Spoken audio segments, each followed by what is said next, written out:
Welcome back to another edition of the Saturday to Sunday Football Podcast. I am Paul Perdichizzi, and thank you for joining me as always. Our NFL Divisional Recap Podcast series continues tonight with the NFC North. If you have missed the first two recap podcasts, please get back and listen to the two previous episodes. I covered the NFC East. I covered the NFC and the AFC East in the two previous episodes. So tonight covering the NFC North. So let's kick it off and let's get right to the Chicago Bears. First team that I want to recap tonight. So if we go into this, Darnell Wright out of Tennessee was their pick at 10. Now, there's some nuance to understand that they started with 1. They made the big trade back with Carolina. Then they made a draft day trade where they moved back 1 spot with the Philadelphia Eagles, allowing the Eagles to move up to draft Jalen Carter, and the Chicago Bears select offensive tackle Darnell Wright. Next up, it was in the second round, they drafted Gervin Dexter. Okay, so Gervin Dexter was their next pick in the second round. After that, and Gervin Dexter was out of Florida, defensive tackle. Later in the second round, pick 56, they took Miami cornerback Tyreek Stevenson. In the third round, they took South Carolina defensive tackle Zach Pickens. In the fourth round, they took Texas running back Roschon Johnson. In the fourth round, they took Cincinnati wide receiver Tyler Scott. In the fifth round, they took Oregon linebacker Noah Sewell. In the fifth round, they also took Minnesota cornerback Terrell Smith. In the seventh round, they took Kennesaw State defensive tackle Travis Bell. And in the seventh round, they ended it out with Stanford defensive back Kendall Williamson. My favorite pick of all their picks was Roschon Johnson in the fourth round. This was the guy who I thought could have went off the board in round 3. He was my number 6 rated running back going into the 2023 NFL draft. I think he's a 3-down player. I think he's a guy who obviously played behind Bijan Robinson in Texas, but when you just look at what he could have been if he had a different opportunity, this is a guy who can run inside the tackles, can run to the perimeter. I think he'll make his living inside more at the NFL level. He makes people miss in terms of picking up yards. He's got quick feet, the contact balance, the yards after contact. He can run through contact. He can break tackles. I really like Roschon Johnson. I think he could pass protect. I think he's got some pass catching upside. So I think Roschon Johnson has a real chance to eventually become either the starting running back there or the lead of a committee. I know they have Khalil Herbert right now. I know they went out and got Donta Foreman in the offseason, but Roschon Johnson drafted by this regime. Khalil Herbert was not. Donta Foreman signed for a cheap 1-year deal there. So I think Roschon Johnson's got a real chance to develop by the middle of this year to the late part of this year, is into the leader of that committee. We'll see how it kind of starts out early in the year, but I kind of expect him to work his way into the mix rather quickly. And then as the middle to the latter part of the year transpires, that him to kind of take over as the lead of that 3-headed timeshare there in Chicago. My value picks, I have 2 of them, Tyler Scott in the 4th round and then Terrell Smith in the 5th round. If Tyler Scott would have went off the board in the 2nd round, I don't think anybody would have been all that surprised. As somebody who was following Tyler Scott very closely, the Giants were highly interested in him. If the Giants would have made the pick of him in the 2nd round at pick 57 when they took John Michael Schmidt, I think it would have been applauded as a pretty solid move. That would have been the range that most people thought. I think most people thought he was a lock to go in the top 100. His teammate, Trey Tucker, went ahead of him. But I like Tyler Scott's game. To me, there's a lot of Tyler Lockett to his game. He's got inside-outside versatility. He can be a vertical slot player. He could also play on the outside. The quickness, the route running. I like Tyler Scott's game. I think he's a guy that I've had some discussions on Twitter with some Bears fans. I think he was brought there to probably be the heir apparent to Darnell Mooney. And I know Darnell Mooney and Chase Claypool are both free agents after the year, but I think the skill set that Tyler Scott possesses is similar to what Darnell Mooney brings to the table. This regime traded, that big asset in terms of the first pick of the 2nd round for Chase Claypool. I think moving forward, you're going to see Chase Claypool, DJ Moore, and then eventually Tyler Scott will assume the role of Darnell Mooney. But I really like the Tyler Scott pick. If he would have been, I like both their fourth round picks more than two of their day two picks in Dexter and Pickens. So I'm right there. And then Terrell Smith was a really interesting player because they were really wide disparities in terms of what people thought about him. Lance Erlin had him as like one of his top 5 or 6 cornerbacks in the draft. Other people really liked him. And then other people had him as like a 6th, 7th round grade. So they get him in the 5th round, which I think is tremendous value. I thought he was the guy who should have came off the board late round 3, early round 4. So this is a guy who I think has a legitimate chance. We saw Woolen last year, for Seattle as I think a 5th round pick develop into a starting cornerback. I would not be surprised, if Terrell Smith down the line develops into it. I don't think he's that far off. I like Tyreek Stevenson, their 2nd round pick, a lot, but I think Terrell Smith can really, be a guy that can push Tyreek Stevens. And if they both become starters, great. But if not, I could see a scenario where Terrell Smith is not that far off of Stevenson. So I think they brought in 2 really talented cornerbacks. In terms of my questionable pick, I think you can make a couple of things. You could say, listen, Darnell Wright fills a huge, huge need that the Bears had at right tackle. But they started this process out with the first pick in the draft, and they ended up with nobody who I thought was a true blue chip caliber prospect or even a potential blue chip. I've been on record saying I thought Bijan and Jalen Carter were the only 2 blue chippers, but I thought there were other guys that had a chance, right? Whether it was Will Anderson, whether it was Devin Witherspoon, there was other guys who I thought, JSN, Jackson Clinton, Jigba, there was a variety of guys. And then they move down and they take a guy who not a lot of people had as the first offensive tackle, in this draft class. And obviously they must really like him. Maybe they like him even more than Paris Campbell. We'll never know. But other people, like Skoronski more, Broderick Jones, so they had their chance there. Only Campbell was off the board, and they made that. Should Jalen Carter have been the pick? Maybe, we'll never really know. So I do think you could at least question, the player there they took in Darnell right after the 2 trade backs. But I think the process was really sound. When you incorporate DJ Moore into this draft class, that makes it look tremendously better. When you incorporate the future picks that they have from Carolina, I think Carolina could be a team that still struggles next year, even with that division kind of wide open. So, maybe they're looking at a top 10 pick from Carolina next year, maybe even top 5. So when you take that all into account, I think the Bears process was really good. I think their overall draft class was solid. I love the 2 4th round picks. I like Smith in the 5th round. I like Noah Sewell in the 5th round. I think he's a guy who last year had came out, he could have been maybe a day 2 prospect. I think day 3 is a little bit more appropriate for him, but I think it's a good 5th round pick. Pickens and Dexter, I think on day 2, they're interesting players. I think both of them have a lot of untapped upside. Pickens, a former big time 5-star recruit. Dexter, a lot of people are intrigued by the overall skill set.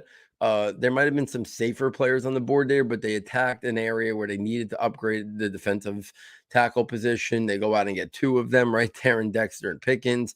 They knew they needed to plug a big hole in right tackle. So I think some of their early picks, I think, were filling needs, and maybe the value wasn't ideal where they got Darnell Wright, Dexter, and Zach Pickens.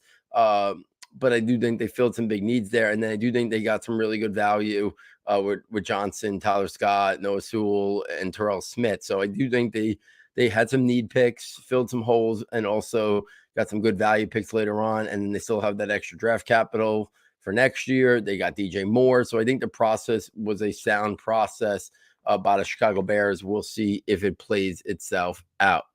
We take this over to the Detroit Lions in the 1st round. After some trading around, they got Alabama running back Jahmyr Gibbs. Later in the 1st round, they took Iowa linebacker Jack Campbell. At pick 34 in the 2nd round, they took Iowa tight end Sam Laporta. At pick 45 in the 2nd round overall, they took Alabama defensive back Brian Branch. In the 3rd round, at pick 68, they took Tennessee quarterback Hendon Hooker.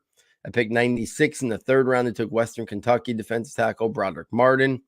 In the 5th round, at pick 152, they took William and Mary offensive tackle Kobe Sortzel. And in the 7th round, at pick 219 overall, they took North Carolina wide receiver Antoine Green. Let's talk about my favorite pick. My favorite pick was Brian Branch by far. I thought this was a guy who was a top 20 player in this class. Whether you want to play him at a nickel corner, whether you want to play him at free safety, a versatile piece for the secondary. I think he fits a big role for them in terms of they have a need. Branch should step right in and be a big part of that secondary. So he was my favorite pick by far. He was also a tremendous value pick. If I'm going to Another guy who I would consider a value pick is Hendon Hooker. I never bought the round one, hype. We heard pick 12. We heard pick in the 20s where Minnesota was. I always thought Hooker was coming off the board day 2. I always thought he was a round 2 type player. So for the Lions to get him in the 3rd round at pick 68 overall, I really like the value there of Hendon Hooker. I think he could play behind Jared Goff for a year or two and then maybe get an opportunity to be the starter there down the line there on a really, really talented team, with a lot of talented pieces on their offense. In terms of their questionable picks, I do think you could list a couple things here. Jahmyr Gibbs, Jack Campbell, Broderick Martin. I think they are all, you can question each and every one of those. Somebody might even say, what about, you could question Sam Laporta. He took him over Michael Mayer. You can question that too. You can make the question about the trade down from number 6. I think they wanted Devin Witherspoon, so you can make the case that they lost out on him, but if you wanted a running back, I still think you could have stayed at 6 and this taking Bijan Robinson and then still got in Jack Campbell later in round 1. You would have lost out on that pick early in the 2nd round where you took Sam Laporta. But I think if you ask me, would I rather have Bijan Robinson or would I rather have, Jahmyr Gibbs and Sam Laporta? I think I'd rather have Bijan Robinson, a true blue chip player. But they chose the latter. They preferred Gibbs and then the tight end at the top of the 2nd. So, the players themselves, you can question this, but the players themselves are guys I really do like. I've been saying that I think Jahmyr Gibbs is an Austin Eckler type player, and they maybe saw that over Bijan and said to themselves, we think for our offense in terms of what we have here, the pieces in play, we need a guy who can be like that, Austin Eckler type role. Some people have used the comp to Alvin Kamara, even though I don't see what Jahmyr Gibbs because it's a very drastic size difference. But that stylistically type of player, and maybe that's what they were looking for here. So, I think it's an interesting one that, that's what we're talking about here in terms of that. But, I do think it's one of those things where I do really like the players themselves. I just am not sure that I'm not sure that I like the the process in which they went about doing it. I think that's the part where there's definitely some questions about whether or not they got good value for those picks.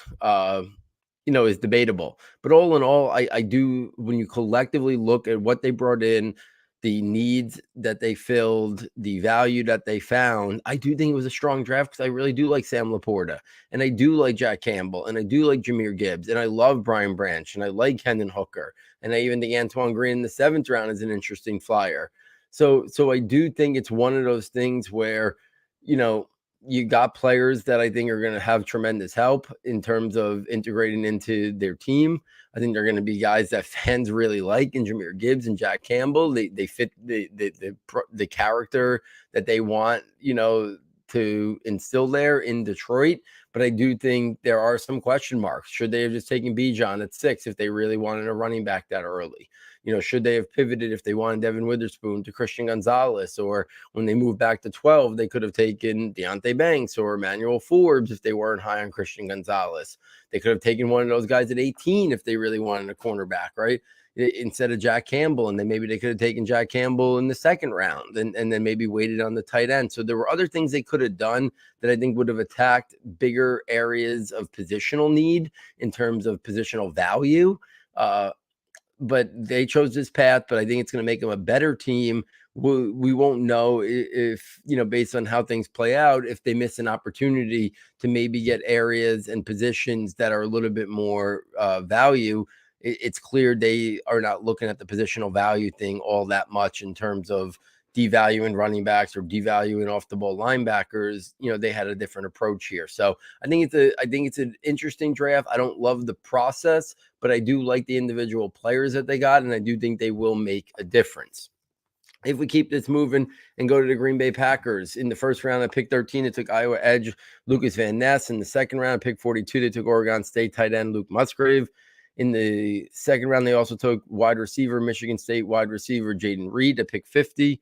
At pick 78 in the third round, they took South Dakota State tight end Tucker Kraft. In the fourth round, they took Auburn edge Colby Wooden.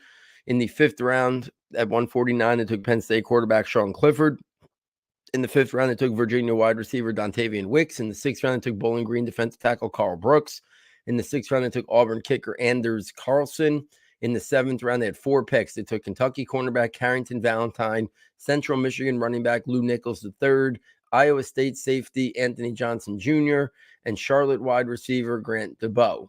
My favorite picks were their 2 day 2 picks, Luke Musgrave and Jaden Reed. Luke Musgrave was my number 1 tight end in this class. I think his ceiling and his upside is higher than any other tight end in this class. I think he's got the frame and the demeanor to be a functional to good pass blocker, but I think he's got the upside to be a great pass catcher, a guy you can develop into a focal point of your offense, similar to how we've seen teams in the NFL, make their tight end the focal point of their offense. I think he's got a George Kittle-like upside in 3 years. If he was the best tight end in this class, I would not be surprised. If he didn't get hurt this year, I think he would have been tight end 1. I think he would have put up a monster statistical season. Then he would have tested out as the best athlete of the bunch. And he would have the prototypical frame. So I think if he doesn't get hurt this year, he has a great season, combines that with a great athletic testing plus prototypical size and frame. I think he would have been tight end 1 in this class. I think he would have went ahead of Dalton Kincaid, before Michael Mayer, before Sam Laporta. So I love the Luke Musgrave pick. Jaden Reed, I think he's one of those guys. He's not great at anything, but he's pretty much good to very good at everything. He's got inside-outside versatility. He's a really good route runner. He's electric after the catch. He's a great return guy, which translates to great, open field skills in terms of yards after catch ability. And to me, he really complements what they have there. They had Christian Watson, they have Romeo Doubs. Now they drafted 2 tight ends, but I think a guy like Jaden Reed fits right in there and could be your starting slot wide receiver if you want Watson and Doubs on the outside. When they go to eventually 2 wide sets, I think you could easily kick Reed to the outside if he's ahead of Romeo Doubs, and you could have Christian Watson and Jaden Reed on the outside. So I like the fit there in Green Bay. I think it's a perfect landing spot for Jaden Reed. I could have went on with other picks. I really like the the Lucas Van Ness is the prototypical Packers pick. He wouldn't have been my pick in the first round, but I get it.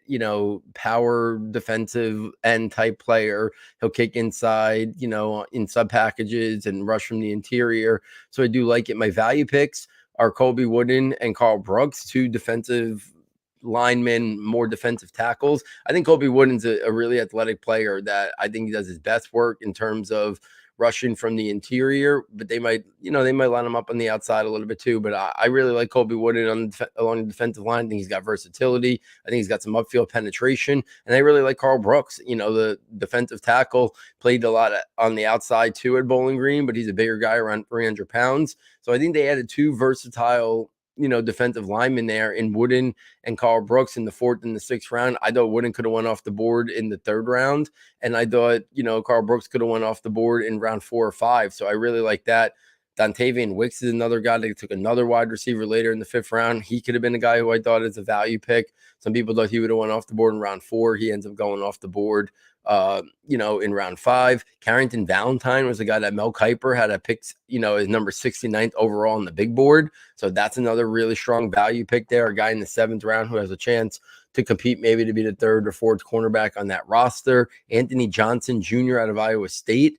There's a lot of people who are really high on him. Chris Collinsworth, thought he could have been one of the top safeties in this class.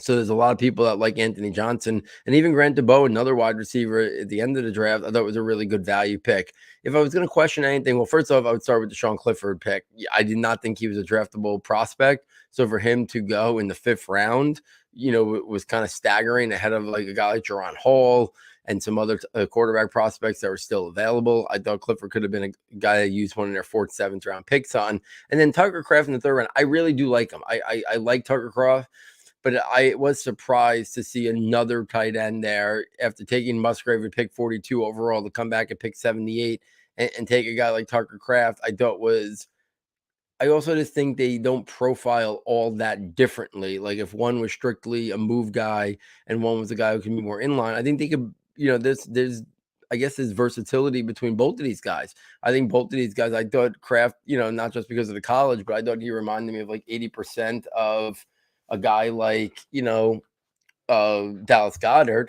And then you're talking about a guy like Luke Musgrave, who I already said before, I think could really develop into a guy who's got a George Kittle like upside. So I really do like that combination, but it is interesting that they went with Kraft around after taking Musgrave. So that was something that definitely stood out.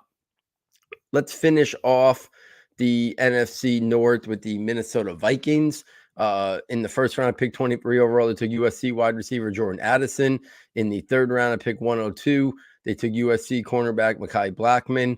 In the 4th round, they took LSU defensive back Jay Ward at pick 134. In the 5th round, they took at 141 LSU defensive tackle Jalen Roy.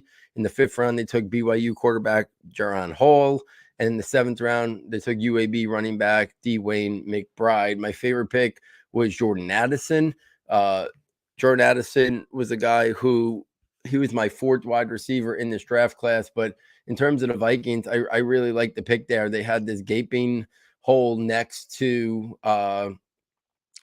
Justin Jefferson in that lineup, and you look at a guy like Jordan Addison, he's got inside-outside versatility. I know he's 170 pounds, but I do think he's got the ability to play on the outside as well, but he can line up in the slot plenty there. So I think Addison adds another dynamic weapon that they desperately needed there. Adam Thielen has moved on. So I really like the Jordan Addison pick. If it wasn't Jordan Addison, I think they could have won a cornerback like Deonte Banks. They chose to get the wide receiver there at pick 23. And I think he goes into the perfect situation where he doesn't have to be the one. He could be he doesn't have to be the alpha wide receiver, which I'm not sure he really profiles best as that. But with Justin Jefferson there, I think he pencils right in and is a guy who could be a really, really productive number 2 there. So I really like the Jordan Addison pick. In terms of my value picks, Dwayne McBride in the 7th round is just staggering. This is a guy who I really thought could have been an early day 3. So round 4, round 5, there's obviously some uncertainty long-term with Dalvin Cook. McBride gives them an opportunity there to maybe be a part of the mix there if they move on from Dalvin Cook, if they trade him during the year, if something happens before the season starts. Obviously, they brought back Madison as well. But McBride is a guy who I think is an early down runner. This guy's got starting traits as an early down runner. Doesn't offer much in terms of the pass game, but this is a guy who's got starter traits in terms of his running capabilities. Jaron Hall in the 5th round. We saw this massive run on quarterbacks go earlier in the 4th round. And I think Jaron Hall is talented than all of those quarterbacks who went in the 4th round. So I like the Jaron Hall pick there at pick 164 overall in the 5th round. My questionable pick, I would say, is Mekhi Blackman. I didn't see anybody have Mekhi Blackman as a top 100 pick. I actually liked the player, but I thought he was more of like a 5th round type prospect, 5th, 6th round. I did not see him as a guy in many top 100 boards. He was not in Lance Zierlein's top 100. He was not in Daniel Jeremiah's top 100, Mel Kiper's top 100, Bob McGinn's top 100. He was not projected in many, 3-round mock drafts. You did not see a lot of Mekhi Blackman. So I like the player, and I think he could develop into a starter for them, but I did think it was a little bit of a questionable pick. And maybe they could have got him somewhere in with their round 4 pick, and they could have pivoted to a different position at that pick 102 in the 3rd round. I do like that they doubled down in the secondary. I do think Jay Ward is an intriguing piece that they got from LSU, who could play some nickelback, play some free safety as well. So I think they're hoping that, between Ward and Blackman, they kind of lock down one of those starting positions in the secondary, and you add that with Addison, and then the stabs late on Jaron Hall, Dwayne McBride. I thought it was a pretty solid draft. I don't think I loved it, but I do think it was a pretty solid draft from the Vikings. I like the Addison pick. I like the McBride pick. I like the Hall pick. Roy could be a run-stuffing defensive tackle in a rotational piece. And I think Jay Ward's got some versatility, and we'll see about Blackman and whether or not he can develop into a starter, even though it's a little bit early for my liking. If I was talking about favorite drafts from this class, I do think I would have to say that the total package, especially what they got next year, I would say the Bears were my favorite draft. I would say that the Packers were my second favorite draft. I love the tight ends and the wide receiver that they got. They had a lot of value picks and guys that I really were intrigued by. So it would be 1 would be Chicago, 2 would be Green Bay, 3 would be Detroit. Even though theirs was a little bit of a weird, I do like the total collective package that they got. And then number 4 would be the Minnesota Vikings. So that would be my ranking in terms of my favorite draft classes from this draft from the NFC North teams. So there it is, guys. If you're enjoying this content, please get over to the website, S2S Football, fastest way to get there. You can still check out our premium notebooks for $9.99. You get the rankings notebook, which has all my Dynasty rookie rankings. It has our Devy rankings. It has my draft rankings just based on film alone. You get the scouting notebook, which has almost 100 detailed player profiles on the offensive skill players that were drafted this year. And then you get access to the draft projections notebook. And while the draft is come and gone, it's still got notes and snapshots on how over 400 players in there in terms of how they win, developmental areas, all their measurements, and where they were projected to go in the NFL draft. You get all of it for $9.99. So on behalf of our sound tech engineer, David Nakano, and myself, thank you for joining us, and we look forward next time taking you from Saturday to Sunday.